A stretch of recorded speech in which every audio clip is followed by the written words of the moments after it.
Professor B Janardhan రావు annual lecture విశిష్ట అతిథి, అందరికీ తెలిసిన వాళ్ళు శ్రీనివాస్. చాలా కాలం తన రచనతో సమాజాన్ని ఇన్ఫ్లుయెన్స్ చేయగలిగిన ప్రముఖ వ్యక్తుల్లో ఒకరు. వారు ఈరోజు ప్రొఫెసర్ బి జనార్దన్ రావు మెమోరియల్ లెక్చర్ ఇస్తున్నారు. అదేవిధంగా Janardhan Rao memorial foundation secretary Revathi గారు గడిచిన అనేక సంవత్సరాల నుంచి ఈ ఫౌండేషన్ యాక్టివిటీస్ గురించి ప్లాన్ చేయటమే కాకుండా వాటిని ఏ స్థాయిలో ముందుకు తీసుకెళ్లాలో ఆలోచించి ఇంప్లిమెంట్ చేయడంలో ప్రముఖ పాత్ర పోషించారు. మేమందరం అందులో ఉన్నప్పటికీ మెయిన్ రోల్ రేవతి గారే మెయిన్ రెస్పాన్సిబిలిటీ తీసుకోవటం జరిగింది. అదేవిధంగా ఈ సమావేశానికి విచ్చేసిన అనేక మంది professor B Janardhan Rao teachers, colleagues, friends, scholars, professor B Janardhan Rao గురించి తెలిసిన వాళ్ళు, తెలియని వాళ్ళు అందరూ కూడా ఇక్కడ ఉన్నారు. వారి కొరకు ప్రధానంగా ఇక్కడికి వచ్చిన విద్యార్థులు జనార్దన్ రావు గురించి తెలుసుకోవాల్సిన అవసరం ఎంతో ఉంది. ఎందుకంటే సమాజానికి ఒక స్ఫూర్తినిచ్చే స్కాలర్స్ చాలా అరుదుగా ఉంటారు. కాబట్టి అరుదైన స్కాలర్ ప్రొఫెసర్ జనార్దన్ రావు సమాజానికి ఒక దిక్సూచిలాగా ముందుకు తీసుకెళ్లటంలో, ముఖ్యంగా తెలంగాణ ఉద్యమం, దాన్ని ఐడియాలజికల్గా తెలంగాణ అస్తిత్వాన్ని గుర్తించి దాన్ని నిలబెట్టడానికి చేసిన అమోఘమైన కృషి ఎంతోమంది ఉండవచ్చు. కానీ ప్రధాన కర్త ప్రొఫెసర్ బి జనార్దన్ రావు. జయశంకర్ గారితో కలిసి ఉద్యమాన్ని ముందుకు తీసుకువెళ్ళటంలో ప్రముఖ పాత్ర పోషించాలనటంలో సందేహం లేదు. ఎందుకంటే తెలంగాణ ఎలాంటి తెలంగాణ కావాలి, గడిచిన అనేక సంవత్సరాల్లో తెలంగాణ ఎలాంటి పీడనకు గురైంది అన్నదాన్ని విశ్లేషిస్తూ భవిష్యత్ తెలంగాణ ఎలా ఉండాలి, తెలంగాణ ఎందుకు కావాలి, ఎలా ఉండాలి అనే దాని గురించి ఐడియాలజికల్గా అనేక రచనలు చేయటము, అనేక ఉపన్యాసాలు, అనేక మార్గాల ద్వారా ప్రజలను చైతన్యవంతం చేయడంలో ప్రధాన పాత్ర పోషించే ప్రొఫెసర్ బి జనార్దన్ రావు. వాస్తవానికి తెలంగాణ అంటేనే తెలంగాణలో ఆదివాసీలు, తెలంగాణ వృత్తులకు సంబంధించిన వాళ్ళు, తెలంగాణలో సెమీ నోమాడ్స్, తెలంగాణ యొక్క ముఖ చిత్రం కనుక పరిశీలించేసినట్లయితే ఫిజికల్గా, కల్చరల్గా, సోషో ఎకనామిక్, పొలిటికల్ ఈ బ్యాక్గ్రౌండ్లో పరిశీలించేసినట్లయితే ఒక పెక్యులర్ స్టేట్ అనేది మనకందరికీ తెలిసిందే. కానీ దాన్ని ఏ విధంగా ఎక్స్ప్లెయిన్ చేయాలి, మనకందరికీ ఒక ఐడియా ఉన్నప్పటికీ దాన్ని ఎక్స్ప్లెయిన్ చేయటం ఒక ఐడియాలజికల్గా ఒక పర్టికులర్ ఒక లెన్స్లో, ప్రత్యేకమైన లెన్స్లో అందరికీ అర్థమయ్యే విధంగా చెప్పడానికి జనార్దన్ రావు ప్రయత్నం చేశాడు. అందుకొరకే ఆదివాసీల పైన ప్రేమతో తన ఎంఫిల్, పిహెచ్డి టాపిక్ కూడా ఆదివాసీల పైనే చేయటం జరిగింది. కాబట్టి ఆదివాసీల ల్యాండ్ ఎలినేషన్ అనేది తెలంగాణలో ప్రధానమైన సమస్య. కాబట్టి దాన్ని ఆ సమస్యను మూలాల్లోకి వెళ్ళి పరిశోధన చేయటానికి ఫీల్డ్ లెవెల్లో ప్రయత్నం చేసిన ప్రొఫెసర్ బి జనార్దన్ రావు ఆ తర్వాత పుస్తకం కూడా పబ్లిష్ అయింది. That is one of the best thesis on tribal land alienation అని చెప్పడంలో సందేహం ఏం లేదు. ఎందుకంటే దాని మెథడాలజీ అనేది టోటల్గా డిఫరెంట్ మెథడాలజీని జనార్దన్ రావు అప్లై చేయడం జరిగింది. 100 years of tribal land nation ఏ విధంగా మారుతూ వచ్చింది, ఏ విధంగా ఆదివాసీ ఏరియాస్లో మార్పుకు గురయ్యాయి, అందులో ఆదివాసులు ఏ విధంగా తమ స్థానాన్ని తాము కోల్పోతూ ఏలినేషన్ గురి కావటం జరిగింది, వాళ్ళ ల్యాండ్స్ అన్నీ వాళ్ళ కాకుండా ఎలా పోయాయి అన్న దాన్ని చాలా సీరియస్గా స్టడీ చేయటం జరిగింది. ఆ తర్వాత అదే కోవలో మిగతా అధ్యయనాలన్నింటినీ కొనసాగించడం మనం చూసాం. ఇంతకుముందు రేవతి గారు ఎక్స్ప్లెయిన్ చేశారు, అదేవిధంగా నరేంద్రబాబు గారు కూడా చెప్పారు. ఈరోజు లెక్చర్ కూడా అదే, తెలంగాణ తాను కోరుకున్న తెలంగాణ వచ్చిందా అసలు తను ఎలాంటి తెలంగాణ కావాలని కోరుకుంటున్నాడు. అప్పుడు అదేవిధంగా ఆయన ఇచ్చిన ప్రతి లెక్చర్లో కూడా ఈ తెలంగాణ నూతన తెలంగాణ, ఒక నవ్య తెలంగాణను విజువలైజ్ చేస్తూ చెప్పేవాడు. నీళ్లు నిధులు నియామకాలే మాత్రమే కాదు, నీళ్లు నిధులు నియామకాలు ఒక స్లోగన్ మాత్రమే, కానీ రాబోయే తెలంగాణ, భవిష్యత్ తెలంగాణ ఎలా ఉండాలి అన్నదాన్ని తను ప్రముఖంగా అన్ని సమావేశాల్లో చర్చించేవాడు. అది ఇక్కడే కాకుండా, తెలంగాణలో కాకుండా భారతదేశ వ్యాప్తంగా, ప్రపంచవ్యాప్తంగా కూడా అన్ని దేశాల్లో తిరిగి ఈ విషయం గురించి అనేక లెక్చర్స్ ఇవ్వటం అనేది జనార్దన్ రావు చేసిన కృషిలో భాగం. జనార్దన్ రావుతో నేను అతని టీచర్గా ప్రధానంగా, ఎందుకంటే ఇక్కడ ఫస్ట్ యూనివర్సిటీలో అపాయింట్ అయినప్పుడు జనార్దన్ రావు అదే సంవత్సరం ఫైనల్ ఇయర్లో ఉన్నాను. అయితే అప్పటి నుంచి జనార్దన్ రావు ఆల్మోస్ట్ మా ఫ్యామిలీ మెంబర్స్గా ఉంటూ మేము కలిసి అనేక అధ్యయనాలు చేశాం. ఇక్కడ అనేక గ్రూప్స్ ఫామ్ చేశాం, స్టడీ గ్రూప్స్ ఫామ్ చేశాం. అందులో ఆదివాసీలది ప్రధానంగా జనార్దన్ రెస్పాన్సిబిలిటీ తీసుకుంటే, ఇక్కడ సౌత్ స్టడ్ అని society for women studies and development అని ఒక ఆర్గనైజేషన్ ఏర్పాటు చేసి అందులో రేవతి కూడా ప్రధాన పాత్ర చేసి ఉమెన్ స్టడీస్ను ఎంకరేజ్ చేయడం కాకుండా ఈ కాకతీయ విశ్వవిద్యాలయంలో ఆ తర్వాత ఉమెన్ స్టడీస్ సెంటర్ తీసుకురావడానికి కూడా ప్రయత్నం చేయడం జరిగింది. అదేవిధంగా తెలంగాణ డెవలప్మెంట్ స్టడీస్ సెంటర్, అదేవిధంగా డిపార్ట్మెంట్లో సిలబస్ రిఫార్మ్ చేయడంలో ఇక్కడ మా సీనియర్ టీచర్స్ కూడా ఉన్నారు. ఇక్కడ ఒక Kakatiya university public administration department అంటే ఒక భారతదేశంలోనే అన్ని యూనివర్సిటీస్లో కాకుండా ఒక డిఫరెంట్ ఇమేజ్ ఇవ్వడానికి ఇక్కడ మా టీచర్స్ అందరూ ప్రయత్నం చేయటం, దాన్ని అందుకొరకే ఆ కాలంలో ఇండియాలో department of public administration second best department అని గుర్తించడం కూడా జరిగింది దేశంలోని. కాబట్టి అలాంటి ప్రొఫెసర్ జనార్దన్ రావు అన్ని స్థాయిలలో కూడా తన కాంట్రిబ్యూట్, స్టూడెంట్గా, టీచర్గా, స్కాలర్గా, అదేవిధంగా తెలంగాణ ఉద్యమకారుడిగా ముందుకు తీసుకెళ్ళడం జరిగింది. అయితే అనేక అధ్యయనాల్లో భాగంగా ఇంతకుముందు రేవతి చెప్పటం జరిగింది. ప్రధానంగా అప్పుడు తెలంగాణలో వ్యాప్తంగా, ముఖ్యంగా కాకతీయ విశ్వవిద్యాలయంలో కూడా స్టూడెంట్ మూవ్మెంట్ అనేది, లెఫ్ట్ మూవ్మెంట్ అనేది చాలా ఉధృతంగా ఉండేది.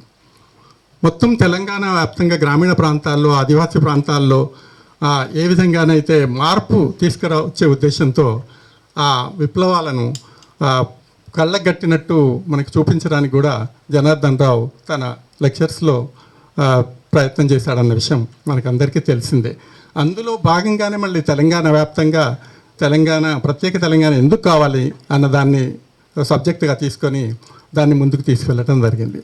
అదే కాకుండా మార్పు అనేది తెలంగాణలో ఎంత అవసరం, ఎందుకంటే అస్తిత్వం నిలుపుకోవడానికి, పునరుద్ధరించడానికి అస్తిత్వం పోరాటం అనేది తప్పనిసరి అని గుర్తించి దానికి ఐడియాలజికల్ లీడర్షిప్ వహించడం అనేది ప్రొఫెసర్ బి జనార్దన్ రావు లో మనకు కనిపిస్తుంది. కాబట్టి అటు సోవాస్లో, లండన్లో జేఎన్ఏ మూమెంట్ గురించి, గద్దర్ మూమెంట్ గురించి ఒక థీమ్ పేపర్ సబ్మిట్ చేయడం జరిగింది. అది చాలా సెమినార్లో చాలామంది ఇంటర్నేషనల్ స్కాలర్స్ దానిపైన ప్రభావితం కావడం జరిగింది. అసలు మూమెంట్ ఏ విధంగా తెలంగాణను మొదటి నుంచి అస్తిత్వాన్ని, ఆ మూమెంట్ ఏ విధంగా ప్రతిబింబించింది, జేఎన్ఎం పాటలలో ఏ విధంగా రిఫ్లెక్ట్ అయింది అన్న దాని గురించి దానిలో తీసుకురావడం జరిగింది. కాబట్టి మార్పు అనేది అనివార్యమని, ఆ మార్పును ముందుకు తీసుకువెళ్ళడానికి జనార్దన్ రావు అమోఘమైన కృషి చేశారు. అయితే తెలంగాణ ఉద్యమంలో అన్ఫార్చునేట్ థింగ్ ఏంటంటే జనార్దన్ రావు కోరుకున్న తెలంగాణ రాలేదు. తెలంగాణ వచ్చింది, కానీ జనార్దన్ రావు కోరుకున్న అదేవిధంగా జనార్దన్తో పాటు అనేక మంది కోరుకున్న తెలంగాణ రాలేదు. జోగ్రఫికల్ తెలంగాణ వచ్చింది, భౌగోళిక తెలంగాణ వస్తే రావచ్చు, కానీ మనం కోరుకున్న తెలంగాణ ఇది కాదు వాస్తవానికి. సరే, అలా అని తెలంగాణ తర్వాత వచ్చిన ప్రభుత్వం అలాంటి తెలంగాణ తీసుకురావడానికి ప్రయత్నం చేసిందా అంటే అన్ఫార్చునేట్ థింగ్. మేము ఎప్పుడు చెప్తూ ఉంటాం, తెలంగాణను విధ్వంసం చేసింది ఆ 10 సంవత్సరాలు. I want go on record also. మేము చాలా మీటింగ్లలో చెప్పాం, తెలంగాణ ఎటువంటి తెలంగాణ కోరుకున్నామో అటువంటి తెలంగాణ మనకు రాకపోవడం కాకుండా తెలంగాణ విధ్వంసానికి గురైంది. జనార్దన్ రావు కనుక బ్రతుకున్నట్లయితే దాని గురించి పెద్ద ఎత్తున ఉద్యమాలు చేసేవాడు. కాబట్టి 10 ఏళ్ళు విధ్వంసం అనేది జరిగింది. తెలంగాణకు కావాల్సిన ఆదివాసీలను తెలంగాణ మర్చిపోయింది ప్రభుత్వం. తెలంగాణలో ఉన్న వృత్తులకు సంబంధించిన వాళ్ళని తెలంగాణ మర్చిపోయింది. అదేవిధంగా తెలంగాణలో ఉన్న దళిత బహుజనులను తెలంగాణ మర్చిపోయింది. తెలంగాణ ఉన్న వ్యవసాయాన్ని మర్చిపోయింది. తెలంగాణలో విద్యను మర్చిపోయింది. తెలంగాణలో ఉన్న అందరికీ ఆరోగ్యం అందించాల్సిన అవసరాన్ని మర్చిపోయింది. కాబట్టి తెలంగాణ ఏర్పడిన తర్వాత వచ్చిన ప్రభుత్వం దాని ప్రయారిటీస్ అన్నీ ఉద్యమ ప్రయారిటీస్ కాదు, తెలంగాణ ప్రజల ఆకాంక్షలతో నిండిన ప్రయారిటీస్ కాదు. కాబట్టి ఇప్పుడున్న పరిస్థితులు తెలంగాణను చూస్తే ఎవరికైనా చాలా బాధ వస్తుంది. చాలాసార్లు చాలామంది అనుకున్నారు ఎందుకు తెలంగాణ తెచ్చుకున్నామని. అటువంటి పరిస్థితి ఉంది. కాబట్టి జనార్దన్ రావు ఊహించిన తెలంగాణ ఇప్పటికైనా వచ్చే అవకాశం ఉందా? గడిచిన డికేడ్లో ఏం జరిగింది తెలంగాణలో? అదేవిధంగా రాబోయే తెలంగాణ ఏ విధంగా ఉండబోతుంది? ప్రొఫెసర్ జనార్దన్ రావు కలగన్న తెలంగాణ రావడానికి ఎలాంటి అవకాశం ఉంది, ఆస్కారం ఉంది అన్న లెక్చరే ఈరోజు ప్రధానంగా శ్రీనివాస్ గారు మాట్లాడతారని అనుకుంటున్నాను. ఎందుకంటే తెలంగాణను లోపల నుంచి చూసిన వ్యక్తి, తెలంగాణ ఉద్యమాన్ని టోటల్గా పరిశీలించిన వ్యక్తి. ఆంధ్రజ్యోతిలో అనేక వ్యాసాలు మనం చూసాం. ఉద్యమాన్ని సపోర్ట్ చేస్తూ, ఉద్యమాన్ని ముందుకు తీసుకువెళ్తూ, ఉద్యమంలో జరిగిన ఒడిదుడుకులను ఎక్స్ప్లెయిన్ చేస్తూ ఆంధ్రజ్యోతిలో వ్యాసాలు చూస్తాం. కాబట్టి జనార్దన్ రావు చెప్పిన అనేక అంశాలు, మాట్లాడిన అనేక అంశాలు అందులో రిఫ్లెక్ట్ అవుతూనే వచ్చాయి. కాబట్టి విద్యార్థులు ప్రధానంగా జనార్దన్ రావు గురించి నేర్చుకోవాల్సిన అవసరం ఎంతో ఉంది. ఎందుకంటే వాళ్ళకి స్ఫూర్తి జనార్దన్ రావు ఎంఫిల్లో గోల్డ్ మెడలిస్టు, పిహెచ్డిలో గోల్డ్ మెడలిస్టు, ఎంఏలో గోల్డ్ మెడలిస్టు. కాబట్టి స్టడీస్లో కాబట్టి ఆ తర్వాత చేసిన అధ్యయనాలన్నీ కూడా ఇంటర్నేషనల్ రికగ్నిషన్ పొందిన అధ్యయనాలే అనేకంగా ఉన్నాయి. తర్వాత జనార్దన్ రావుకు ఇంకా ఇష్టమైనది సివిల్ లిబర్టీస్, హ్యూమన్ రైట్స్. వీటిపైన భారతదేశంలో అనేక చోట్ల లెక్చర్స్ ఇవ్వడం జరిగింది. అనేక ఇంటర్నేషనల్ ఆర్గనైజేషన్స్లో లెక్చర్స్ ఇవ్వడం జరిగింది. అనేక ఫ్యాక్ట్ ఫైండింగ్ మిషన్లో మేమంతా కలిసి వెళ్ళినప్పటికీ, సీతారామారావు కూడా ఉన్నారు ఇక్కడ, చాలామందికి అనేక ఫ్యాక్ట్ ఫైండింగ్ మిషన్స్లో వెళ్ళడం జరిగింది. ఫ్యాక్ట్ ఫైండింగ్ మిషన్లో వెళ్ళినప్పుడు ప్రభుత్వం సహించకపోవడం, అరెస్టులు చేయటం, ఇంద్రవెల్లి ముఖ్యంగా అరెస్ట్ చేయటం కూడా జరిగింది. కాబట్టి ఇవన్నిటికీ ఓర్చుకొని తను ఒకవైపు క్లాసులు అటెండ్ అవుతూనే మార్నింగ్ టు ఈవినింగ్, మధ్యాహ్నం వరకు క్లాసులు అటెండ్ చేసి ఈవినింగ్ వెళ్ళేవాడు ఎక్కడో చోట లెక్చర్ ఇవ్వడానికి. మళ్ళీ రాత్రి వచ్చేవాడు, మళ్ళీ పొద్దున్నే క్లాసులు తీసుకునేవాడు. ఇక్కడ క్లాసులు అయితే ఎప్పుడూ మిస్ చేయలేదు అతను. అటు రీసెర్చ్ మిస్ చేయలేదు, అటు స్టూడెంట్స్ని గైడ్ చేయడం మిస్ చేయలేదు, విద్యార్థులను ఏ విధంగా ఆలోచింపజేయాలన్న విషయంలో కూడా ఏమీ మిస్ చేయలేదు అతను. కాబట్టి అలాంటి వాడిని తెలంగాణ ప్రభుత్వం వచ్చిన తర్వాత మర్చిపోయింది. కేసీఆర్ ప్రభుత్వం ఇలాంటి ఉద్యమకారులందరినీ మర్చిపోయింది. అంటే తెలంగాణను విధ్వంసం చేయడమే కాకుండా ఉద్యమకారులను కూడా మర్చిపోయేట్టు ప్రభుత్వం చేసింది.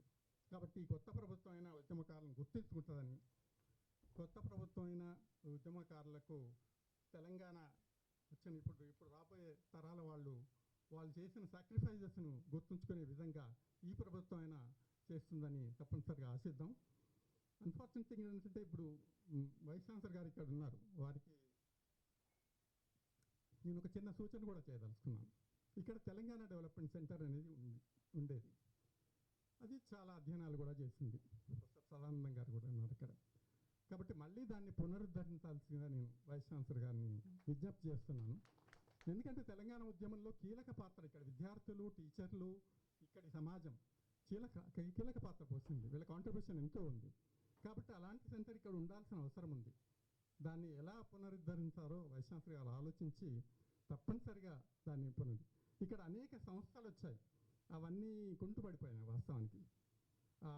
మన స్టడీ సెంటర్ కావచ్చు, ఇంకా ఎన్నో సెంటర్స్, వాటిని అన్నిటిని కూడా దయచేసి మీరు సీరియస్గా ఆలోచిస్తారని. ఎందుకంటే ఈ నూతన తెలంగాణ బిల్డ్ చేయాలంటే ఇవన్నీ అవసరం, ఇక్కడ విద్యార్థులకు అవసరం. కాబట్టి దానిపైన చర్యలు తీసుకుంటారని నేను వారిని సభాముఖంగా కోరుకుంటున్నాను. అదేవిధంగా నేను ఈ ప్రభుత్వాన్ని కూడా ఒక విజ్ఞప్తి చేస్తున్నాను. ఏ విధంగానైతే తెలంగాణ ఉద్యమకారులను గుర్తించాల్సిన అవసరం ఉందో అదేవిధంగా గుర్తించి ప్రొఫెసర్ పి జనార్దన్ రావు కూడా కేసీఆర్ గారు ఉన్నప్పుడు కూడా చాలాసార్లు చెప్పాము.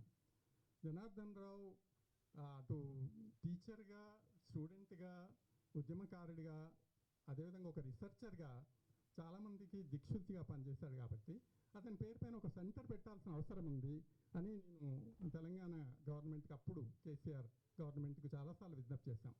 చాలామంది మినిస్టర్లు వచ్చి ప్రామిస్ కూడా చేశారు. కానీ చాలా ప్రామిసులు ఎలాగైతే వాళ్ళు మిస్ చేశారో ఈ ప్రామిస్ను కూడా వాళ్ళు పక్కన పెట్టడం జరిగింది. కాబట్టి ఇప్పటికైనా ఈ కొత్త గవర్నమెంట్ దీని గురించి సీరియస్గా ఆలోచించాలని నేను కోరుకుంటున్నాను. ఎందుకంటే ఇది భవిష్యత్ తరాలకు చాలా ఉపయోగపడుతుంది. నూతన తెలంగాణ నిర్మించాలంటే ఇది తప్పనిసరిగా మనకు ఉపయోగపడుతుందని చెప్తూ దీని గురించి అందరూ కూడా సీరియస్గా ఆలోచిస్తారని నాకు ఈ అవకాశం ఇచ్చిన మిత్రులందరికీ కృతజ్ఞతలు చెప్తూ ముగిస్తున్నాను. Thank you very much.